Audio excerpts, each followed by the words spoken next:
off, vypnúť, zapnúť modem. Brácho, skúšam, robím čo môžem. Poďme zistiť, čo ruší naše spojenie. No veď práve na webe je riešenie. Čo keď môj drahý je práve online? Stále ma hľadá, ja som taká offline. A moja cíti, že už je po mne, tak ako v druhej svetovej vojne. Čo ak si našiel takú, čo má lepší signál? Asi ju vypnem, musím byť dosť silná.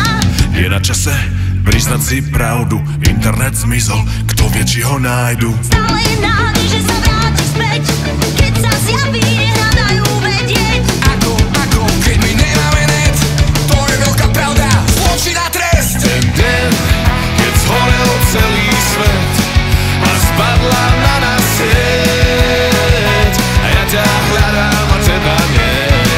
A daj mi signál, daj mi signál, daj mi signál, daj mi signál. To predsa nemohlo len tak spadnúť, ilumináti si museli sadnúť. Ako to bolo so starým svetom, ako som googlila pred prvým netom. Kľud, len žiadnu paniku, možno bude vo vedľajšom podniku. Ani tam ho nie, čo sa vlastne deje, ako ho nájsť, keď ho nikde nie je. Ty by si mohla, veď ty si youtuber. Ale čo si už sa peče v trúbe? Moja drahá, veď povedz rovno. Vidím úrad práce na čele so mnou. Poďme na západ, let's go west, tam je raj.